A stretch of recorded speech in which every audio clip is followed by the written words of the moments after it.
This is the Menopause Movement podcast. I'm your host, Dr. Michelle Gordon. Today, we welcome MENO-Mate Tammy LeMesurier to the podcast. Tammy is a regional executive chef, nutritionist, mom to two, and a death doula. Today, we're talking about her MENO-Mate journey.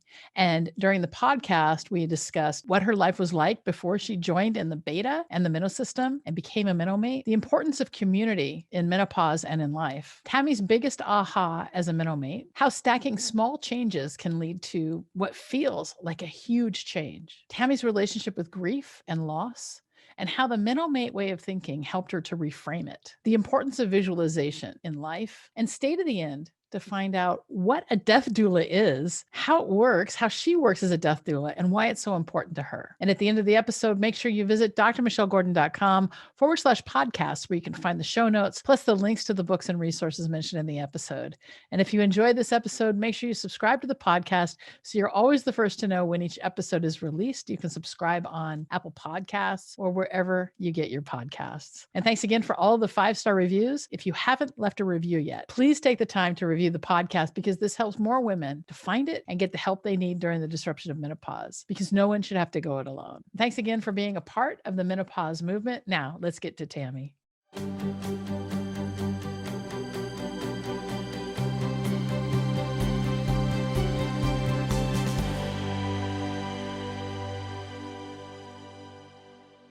Tammy, welcome to the Menopause Movement podcast. I'm so glad you're here. So you're a MENO-Mate and you came through one of our beta courses, right? So I want to talk to you a little bit about what that beta course was like for you. What brought you into it, and then what changed for you? What brought me into it, I happened to see it on Facebook.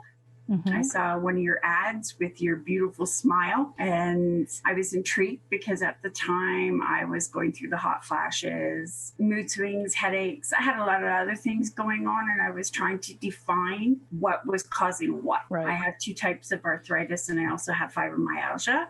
So it's been a long haul trying to figure out, why do I feel the way I am? Why do I hurt the way I am? Why do I think the way I do?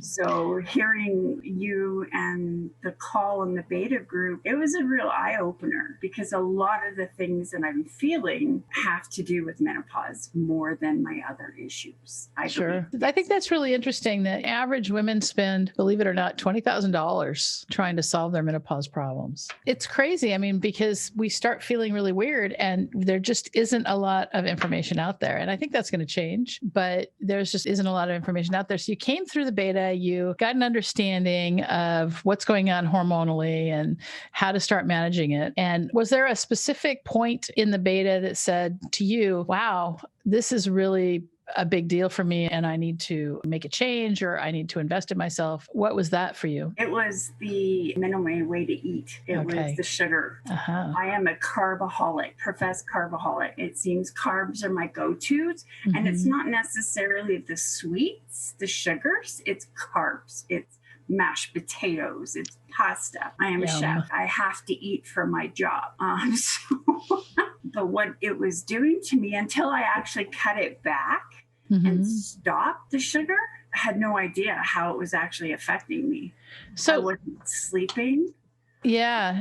And so now you're sleeping better and you've made some changes. And I think that's great. I think one thing I'd like to talk to you about is, like, let's say before you decided to join in as a MENO-Mate, right? So you came through the beta, and what was your biggest skepticism before you actually chose to sign up? All of it, actually. It was the buy-in, because like most other women, I have a male doctor who is wonderful. For me, he's gotten me further along than any other male doctor that I have had. He listens to me and he investigates. So I'm thankful that way, but he still doesn't know everything. No doctor does. That's the issue, right?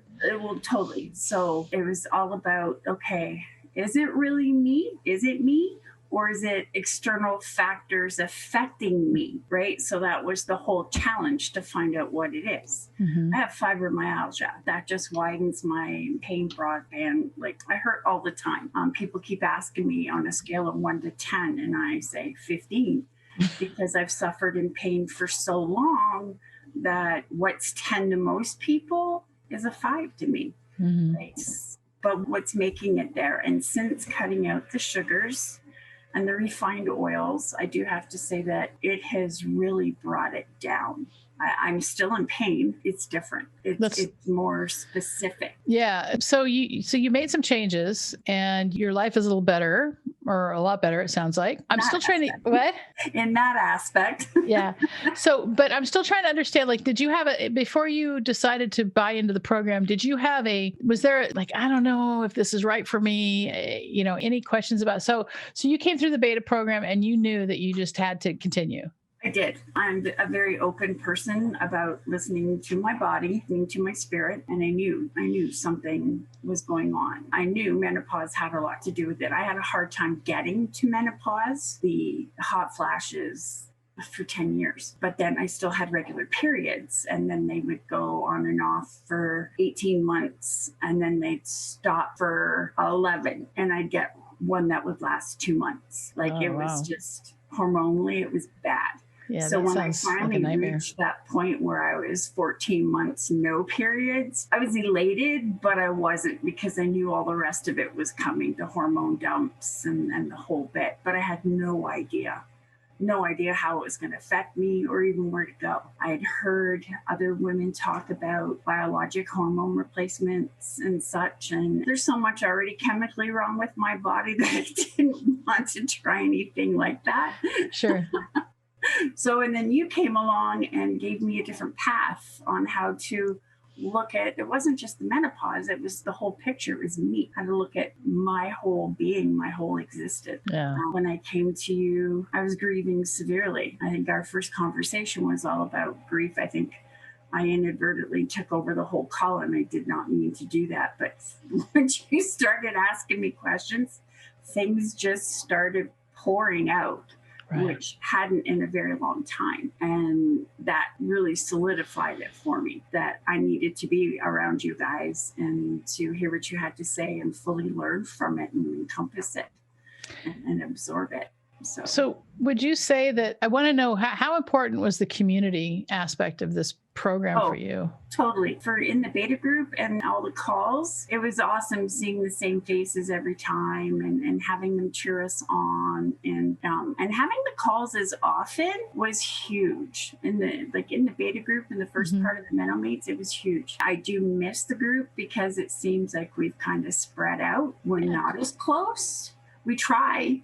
But we still have all the community aspect of it. It's just the problem is that when you first start with something, I think you put everything into it, and then in order to keep things going, you have to continue to invest in it. And that's, I think, where that's why we have our own community inside of the platform, right? And it's a matter of us, we do meet at least monthly with all the MENO-Mates in order to kind of see what's going on and help people along on their journey. And that keeps the community going, I think. As long as you come, you got to show up.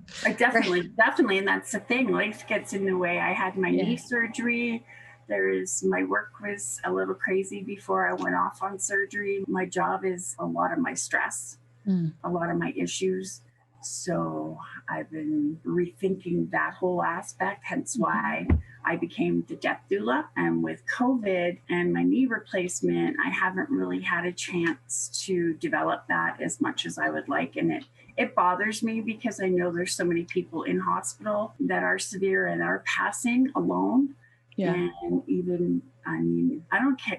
Money isn't important to me in that aspect. I want to help those people. Yeah. Be at peace. So, but I think I want to talk about the death doula thing. I want to see how you got there. Before we go there, I do want to talk about, you came into the program, you did the MENO-Mate way of eating, you were able to manage your pain a little bit better, right? Because you changed the way you were eating. And one of the things, in the MENO-Mate way of eating, we spend a lot of time talking about how food is super important. Now, you're a chef and you know this to a certain degree, but was there, other than sugar, was there any other specific aha that you got from going through the program that was just like, whoa? Definitely. My aha was, oh, look, you do have to eat 3 times a day. As a chef, I tend not to, because I'm so busy feeding everybody else and making sure everybody else is sufficiently sustained that I often forget about myself. And by the time you get home, you shower, you get all that gunk off you. The last thing you want to do is cook because you've just cooked for all these other people. I'm not a morning person.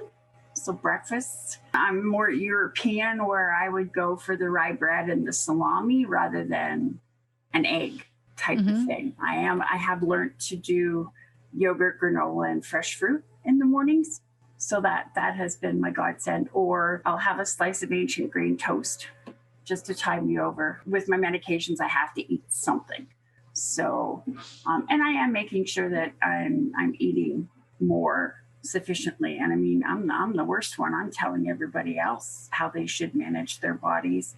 And yet it's extremely difficult for me. And I think part of that for me is it's menopause, it's the grief, it's the depression that comes with the grief. It all has a play in how my body regulates what I'm supposed to do, because my body doesn't tell me, hey, I'm hungry, you should eat. Right. So you have to manage that. I have to manage that. And so going through the program, when you came in as a MENO-Mate, you started to realize that you had to prioritize yourself in order to be able to help other people. Yes.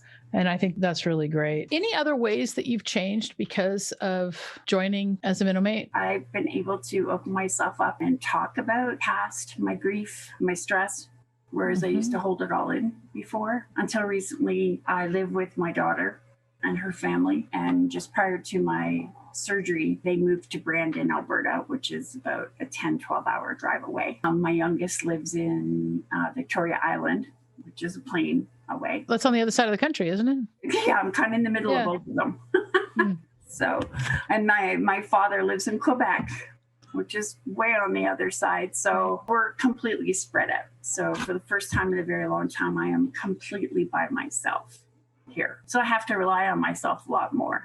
Sure. And I've noticed that some of those old habits of not wanting to eat and such is starting to try to creep back, because it is just me. There's nobody here that I have to worry about, or nobody here cheering me on saying, okay, come on, let's go. We got to do this. So that's why you have the community. Yes. And to help you. I've been doing good. I made up my mind. I've had complications with my knee surgery. Sciatic was activated. I have severe degeneration from L4 to S1. And by the looks of it, within the next 5 years, I probably will need to have it fused. Yeah. That doesn't sound like fun. No, yesterday, I had dry needling done to see if that was going to help. What's that? Dry needling is kind of like acupuncture, except it's the same needles, but they don't go by meridians. They actually go by muscle and joints. I see. So a question I have for you is, since you came in as a MENO-Mate, have you noticed a decrease in your medications for fibromyalgia or psoriatic arthritis or osteoarthritis? Not yet. You haven't? Not yet. Okay. I am working on it with my doctor. It's severe. If I miss a dose, I have repercussions in my joints, in my skin. The methotrexate doesn't work well enough on its own, which is why we added the Otezla to it, or I never remember what the other name is. And if we find, my goal is to come off the methotrexate because it's debilitating in other areas. But to do that, I would need a biologic or a biosimilar. I know there's sorry, I didn't mean to cut you off. The risks, go ahead. The risks, they're a lot more severe than the medication that I'm on now. I mean, biologics are tough. You had a lot of intangible positives happen to your life as a result of joining the MENO system. One thing I like to say is it's not a weight loss program, but people lose weight, right? Not everyone will lose weight.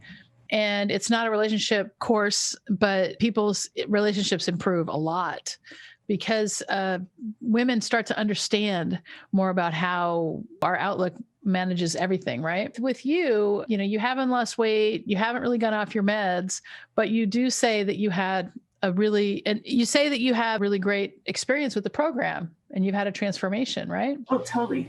Yeah. And so I want to try and get down to the bottom of really what changed the most. Was it the relationship with yourself? Was it your self-acceptance? Was it your ability to love yourself more? What do you see as the biggest change for you? Totally the accepting myself. Okay. And it is okay to love myself. Wow. And I'm allowed to feel the pain that I feel, because so many people, it's, you don't look sick. You don't look like you have all that going on. Why aren't you happy, chipper, blah, blah, blah.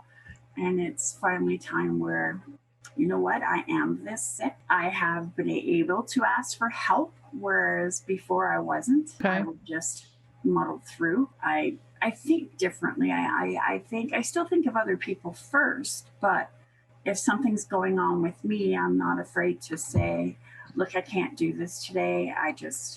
I'm not in that place. Yeah, I love that, because you say you're allowed to feel. And one thing that happens in this culture that we're in, what people call toxic positivity, where you're supposed to always feel positive, but sometimes you have to feel grief. Sometimes you have to feel sad. And, you had something really difficult happen in your life. You don't have to share that, but it was enough to cause you, years of grief, and to finally be able to say, I can feel it. I can feel that grief, and it's okay to feel it. And I think when it comes to grief, especially, I think it's so important for us to feel our grief, but also not own it as if we're responsible. Oh, totally. Totally. Yeah. My grief started years ago. So we actually just celebrated the 9th anniversary of my grandson's death, which is where it started. I'm sorry. I suffered grief before. I've lost my mother. I've lost aunts and uncles. But even my son, my grandson, that was my daughter's child, right? That we put our grandchildren on pedestals. Yeah. It was extremely difficult. And then when my best friend, my comrade in arms, suddenly was taken from me 6 years ago, I think I took the relationship for granted, and until his death, did not realize how much of an impact he had on my life and who I was.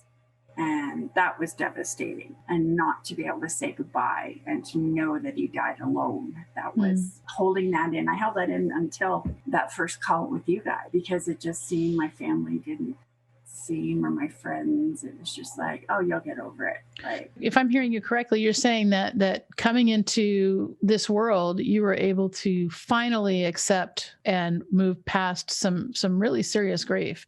And Yes. And again, the program is not about grief counseling, and it's just a way of looking at life differently. Totally. So changing your perspective to understand that you have a lot of power in your life. Oh, exactly. And I mean, understanding menopause and how those hormones affect our body and affect our thinking, in effect, rewire ourselves with the program, with the different thinking and the different doing of things. It opens up possibilities that we ourselves never even think of. Yeah, I love that. Yeah. The group comes in because everybody brings something different to it. And you have those ahas where I thought of it that way. That's awesome, because then it allows you to think of different possibilities. Yeah, that's great. So would you say that life was pretty bleak before you joined the program? It was. And where would you say life is now if you were to describe life? It was bleak before. It's good. It's gotten better. It's not as bleak. The changes in myself. I'm awake every morning at 7:00, which is late for me, with not being working, because usually I was at work at 5 a.m. But I'm awake early. I'm up. I've had my breakfast and coffee, played with the dog, doing things. I've started macrameing. I'm trying to not be bored. Yeah. With my sciatic, I can't do a lot of things. I go for the walks, but I can't go very far because I never know if I'm going to stumble and that I won't be able to move. And so I'm a little apprehensive of that. I'm in physio twice a week. I'm doing deep tissue massages once a week to try and do things better. Previously, I was coming home from work and I'd sit on my couch and I would fall asleep, and I would sleep the whole afternoon. Wake up, have my dinner, go back to bed. I had no life. So are you saying that you've got more energy now, even with the issues that you have? Yep, much more energy. I'm sleeping through the night better. I have, as most menopausal women, I do have incontinence issues, which we're looking into and trying to figure out, is this from stress? Like, where's it from? So we're working on that. But sure. I am sleeping through the night. Okay. And that, I mean, that's huge, right? So you've got more energy, you've got improved sleep just by making a couple of tweaks that, yes. That, I mean, I have, may seem really big on the outside, but really with support, they're not that hard. No. Yeah. So if somebody were sitting on the fence, just trying to decide whether to join in as a MENO-Mate, what would you say to them? Do it. Jump in, because you're going to feel better about yourself and better about menopause, period. That it's not the death sentence to being a woman that we tend to think that it is, that life is over. Right. Yeah. Well, that's almost like, we talk about the patriarchy a lot, and, the fact that menopause hasn't really been studied as much as we would have, if men got this, it wouldn't be what it is. Right. Right. And that kind of goes back to the fact that the world revolves around men. And there's not a whole hell of a lot we can do about that, but it just does. What I'd like to know is, you've had 3 career change, right? You're an executive chef. We talked about that. You're a nutritionist, right? And that's Good Choose Nutrition. Is that your business? Yes. Okay. And so do you do individualized nutrition, or? I do. Okay. Wow. I teach it as well. I do it constantly. Somebody asks me a question, boom, I have the answers for them, or I offer, come see me. We can sit down, do a diary, figure out what's going on. I love that. And would you say that through menopause, you've done some reinvention of who you are? Yes. Yeah. So I think, at least for me in my menopause, I had this kind of, as menopause approached, I had this kind of what I like to call an existential crisis, maybe, where I went from an atheist to a spiritualist. I was like, well, what's my legacy going to be? And how am I going to help people? And it's not like I didn't have a high impact job. I mean, I'm a surgeon by training, right? It isn't like I didn't save lives for a living, but I just didn't find that challenging or fulfilling anymore. And, if you're listening to this podcast or watching it on YouTube, whatever, and you hear me say that, oh, I wish I was a surgeon. There comes a point in our lives, and maybe you can relate to this, where you do something for so long and you train for 15 years to be a surgeon. And it took me about another 7 to get really, really good at it. And then it just stopped being challenging. There just wasn't a whole hell of a lot I could do that was like, okay. And then with it being so high stakes, it was a little stressy, I guess I could say. And I was like, I need a new challenge. And then, of course, menopause hit me, and I was like, holy crap, what is going on? And why can't I find any help? And then, here we are, and we've got the Menopause Movement, we got the MENO system. And this is all because I, as a doctor, couldn't find the help that I needed. Right. And we're here to help as many women as we can get in and kind of discover that suffering is optional. And would you say that you're suffering less now that you've come through the program? Yes, much less. Much less. I realize I'm not alone. I have a lot of sisters out there who are willing to help. Anything we need to talk about, we're there for each other. Some days are easier than others, but definitely a lot less. It's been, I feel like I've woken up, and that they're being 58 this year is not so bad. I tend to keep thinking of when I was younger, and I would look at adults and see somebody at my age back in 1969, 70, a 58-year-old person looked like 85 now. Yeah. They really did. Yeah, we're definitely living longer. We are. At the same time, when my dad was in his 50s, I would say, he was really active, and I thought he was old. And now here I am, I'm in my 50s, and I'm like, I'm really active, and I'm definitely not old. I mean, my brain, feels young.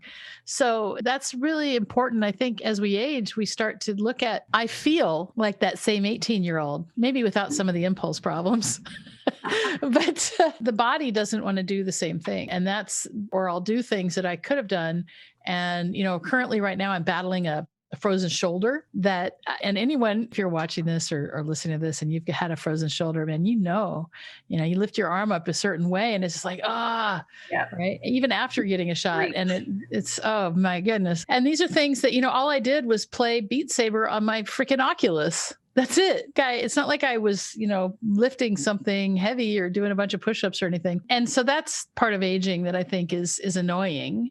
But it's also something I can live with because I know that this too shall pass. What I want to know, you're a death doula. So you help people go from this life to the next. Thank you.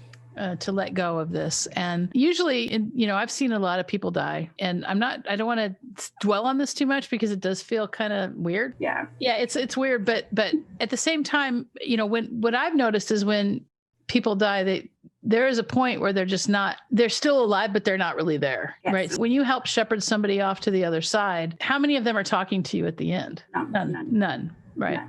But you're able to have a conversation with them beforehand about their wishes and things like that. Well, and so that helps them with dignity at the end. Exactly. And it's exactly why I became one. I was working with Calgary Hospice as a chef. I would go in and after my regular day job, I would go in and work nights at the hospice and feed everybody dinner. And it was all about what they wanted, what were they craving, what were their memories of food, to try and make them feel better, right? Sure. Or to engage with their families better. And so many times as they were going through the process of death, because death is a process, unless it's sudden, then it's sudden, you're here. And that's complicated grief. That's super complicated grief when somebody dies suddenly. Which is what that's what you had to go through. Yeah. Both times with my grandson and Marty. With terminal illness, there is a process. And so many times I watched families go from cheering the people on to support, and then you're going to kick this, you're going to get better, keep thinking positive. And it's part of me would get angry because I would think, you're in hospice. By the time you get to hospice, there is no going home. Usually, you don't have much time to enjoy these people. So enjoy them as much as you can. And nobody was really talking to the person that was dying. If anything came up, it was, let's go out in the hall. We don't want to talk about this in front of them. For me, it was, why not? They are the ones going through it. Yeah. So being a death doula, I'm for the families, but I'm all for the dying person. It's, if I have the chance with them, it's let's sit down, let's make a plan. Do you want to leave a legacy? What are your wishes? We're doing green funerals now. Like, there's so many new things. There's water cremation, there's fire cremation for all different beliefs. There's all different ways to die and have your body tended to, and to let them have the choice in how they want to go and what they want their last respects to. Now, with the dying, the part where you get to a point where they will sink into a slumber. They can hear you, so we're pretty sure, but they can't really communicate because at this time the body is getting ready to die. It's getting to shut down. It's shedding its need for food and water. And then at the end of it, they wake up and they're fully cognizant. They have cravings. They are able to have memories and everything. Even Alzheimer's people, they have memories. They know who they are. They know who they're with. And it gives false hope to the families, unfortunately, because then it's, oh, well, just eat here. Let's get them this. And it's like. And this is a process that you see over and over. And you just see. It's the process that, you only have a day or two, if that. And sure enough, they will go back into their slumber, and we call it the vigil. While the body is getting ready for death, we call that the rallying, where it's getting ready to shut down. And then throughout the vigil is where we're just waiting for the last breath. That's, I think it's so tough conversation to have to talk about death because we ignore it. I mean, we all are going to die, right? And I have this really this is my belief about that. I mean, we all die alone. It doesn't matter if somebody's with me. It's still me dying. And that's my own belief. Not everybody has that belief, but it does make it easier, especially now in COVID with all these people dying. I mean, we all die alone. And, because when you die, you're not really aware of the other people around you so much, right? And so when it comes to death and dying, it's so important, I think, for us to realize that, yeah, it's going to happen. And when we plan for it appropriately, then, when it happens, there's not so much of a, shock or difficulty on the people that are left behind. Statistically, it's shown that the grief is much less. Not that you don't grieve, but your level of grief is nowhere near if you weren't prepared. Yeah, I like that. So how would somebody, if let's say they want to talk to you about preparing for death, how would they get a hold of you? Right now, everything is through my Good Choose. Called? Good Choose. Good Choose, GOOD? Yep. CHOOSE? Nope, CHEWS. Oh, Choose. Okay. Good Choose. So you do the nutritionist and the death doula stuff through that. So that's awesome. So once I get my website up for the doula aspect, it's called Serenity Death Care. I love it. Serenity Death Care. The Serenity is what I want to bring to all people involved, the families and the person who is dying. Mm-hmm. Before I was even finished my course, I had a good friend of mine contact me and say, when you get home, we need to sit down and talk about this. Yeah. And I'm helping her through her journey with terminal cancer right now. Yeah. And I think that's, it's really good. And there is also a podcast we did with Nate Morrissey about dealing with your parents' estate. Yes. And so, I mean, he's very regional. He's local in California, but we did talk a lot about how to manage that at the end of somebody that you love, who dies. So going back to, talking about your particular journey, the one thing, as you came through our program, through the MENO system, it seems like all of your changes were super, super subtle, but they stacked, right? So you made like a little tweak here and a little tweak there. And then, you kind of like maybe fell off the wagon, but you were able to get back on. And as you've done that, all of these little behavior changes that you made have stacked into making your life feel better and more, you've been able to manage things. But does that sound about right? Oh, it's absolutely how it was. Every decision I make on what I'm going to do, it's it's like, okay, I didn't think I could do this, but I did it. Giving up sugar, giving up pop. That was huge. I mean, I've never been a big caffeine user. So the pops that I would choose would be like Sprite, 7-Up, the non-caffeine ones, but it was still pop. So much sugar in those. Ginger ale, totally. And once I've stopped that, even with my coffee, I don't put sugar in my coffee anymore. I'm still using cream, but that's the only dairy that I generally have. So it's just those little things. It's huge. Yeah. So, what I notice is when I'm off sugar and I eat something like a spaghetti squash, it's so sweet. Yes. Yeah. You totally notice. Yeah. It's really interesting. Everything else. So was there before we close, was there anything else you were hoping to share that we didn't get to? I totally buy into your program. I love it. I haven't been able to spend as much time in the after stuff. Like I haven't even started the weight accelerator one yet. The loss accelerator, which I plan on doing. But just all the information that you have in there, the workbooks, everything. I'm an OCD person and I printed it all. I have binders. So that I can go back at any time and flip through and say, okay, look, this is how I was feeling then. How do I feel now? And see how I have used your techniques and your thinking mottos and stuff. You're global, so you're not opposed or stuck on one way of thinking. You're a little sketchy when it comes to woo, but you buy into it. I do. I mean, listen, the woo is, I'm a scientist. And so it's really hard for a scientist to buy into the woo. But at the same time, when you start seeing the woo work, it's really hard to deny it.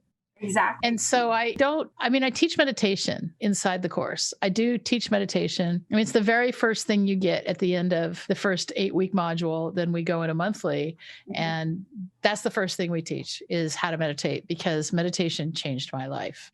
And I'm like, this is not that hard. Let's start doing it. It's just really crazy how a couple of little teeny tweaks can have such a lasting major impact. And that's what I found as I developed the program. And that's what I found as I've taught the program.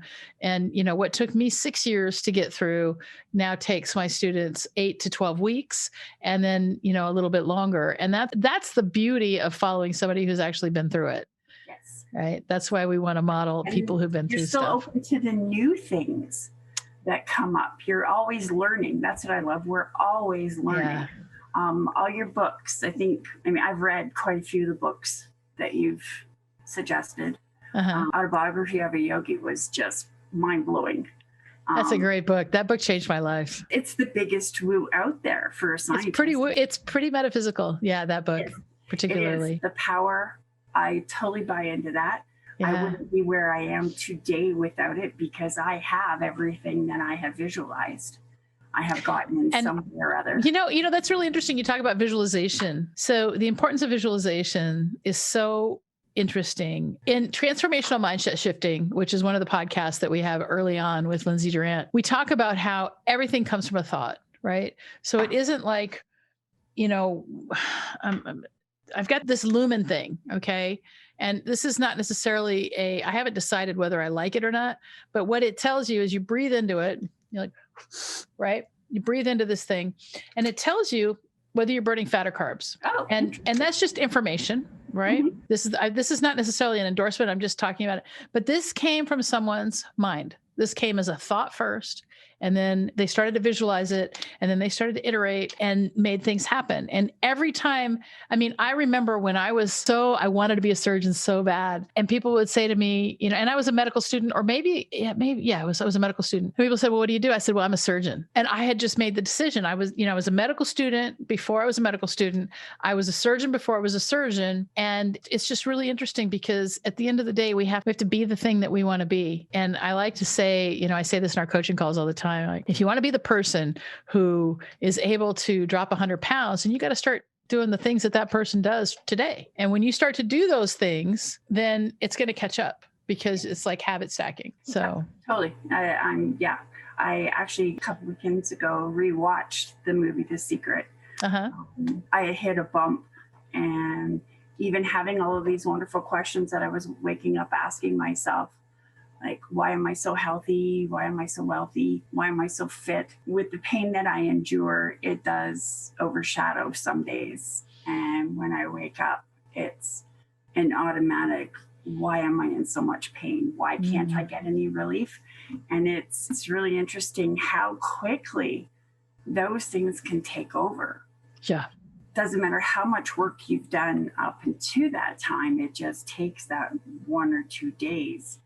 And with this round, I've been able to move forward because I have a great physiotherapist who is hearing me and helping, and we're trying everything to alleviate the pain that I'm in. Sure. Chronic pain can be so debilitating.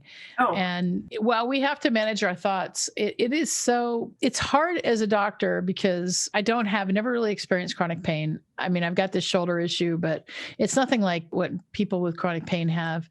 And I don't understand it. And I don't think I'm alone in the medical community, because people think that chronic pain people are kind of like malingering and that sort of thing. And all anyone wants to do is feel better. That's why we do anything. That's why addicts use drugs. That's why people drink. That's why people smoke. It's because we just want to feel better. It's the eternal search for happiness. Yeah. Well, happiness. Where does happiness come from? Right. Yeah. Yep. Happiness is truly a choice. Your program that's helped me look at things and realize I'm okay where I am. Like, I love that. I'm okay. Like, yes, there's things to work on, but it's not a bad place to be in. It's the hormones. Yep. We've got ways to alleviate that. We just have to do that. Like you said, that forward thinking, being that person first. I'm trying, but obviously the sciatic has got me at a disadvantage right now because I can't be that person physically. I can't do it. Yeah. But that doesn't mean it's not like you're not trying, you're working with a physiotherapist and that sort of thing. And so I'm still able to think forward and do that. Yeah. And what I love is that you said that self-acceptance piece is that when you came through the MENO system, that is what, changed the most for you was self-acceptance. And I mean, that's not going to be the same for everyone. And, everyone's going to kind of have a different take on the program. And some people are going to be able to drop a lot of weight. And some people are going to, have improved relationships with their families. But at the end of the day, the whole reason that we built the program was to kind of transcend the symptoms of menopause so that we can become our best selves now. Yes. Prior to your program, I didn't think I deserved peace.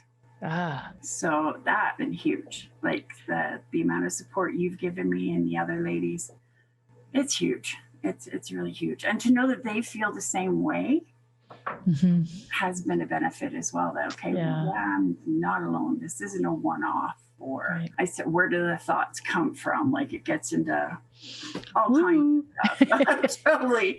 Yeah. Totally. Voices come from somewhere. Where do they come from?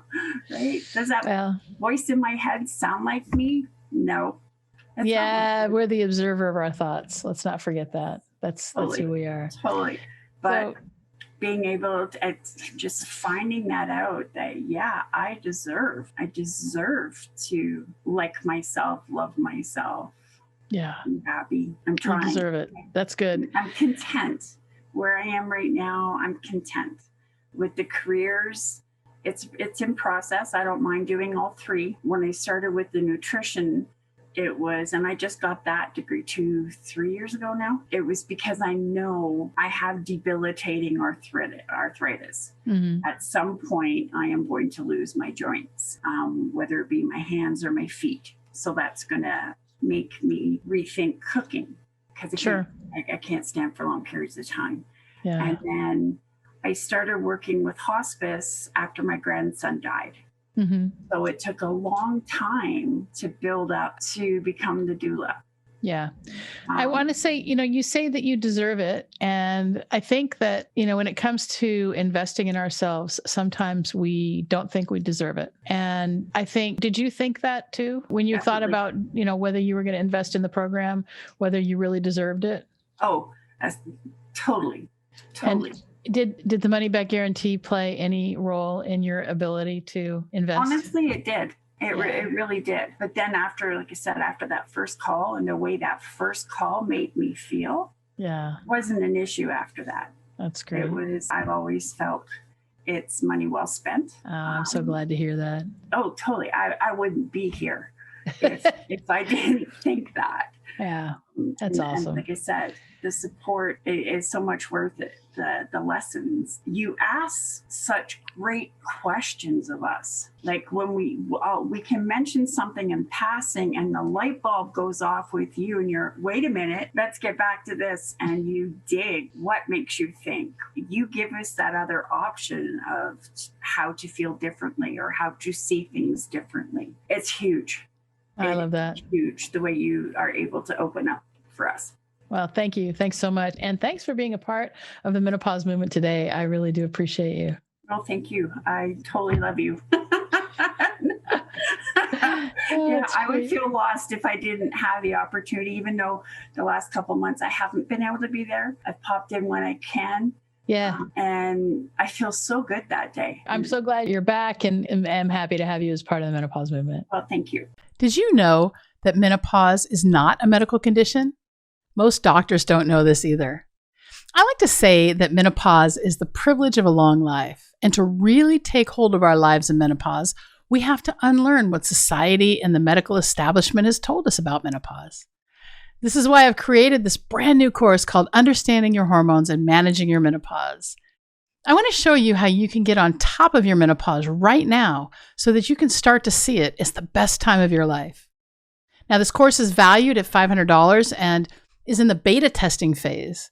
And we're currently accepting applications for women to test it out for us at no charge in exchange for feedback and testimonials. But the best part is, because you're a podcast listener, you can bypass the application process and go straight to the front of the line. To register right now, simply visit menopausemovement.com/hormones, and we can get started together right now. Remember, you can get started right now at no charge to you in exchange for feedback and testimonials when you go to menopausemovement.com/hormones. And I'll see you inside the course. Thanks so much for being a part of the Menopause Movement.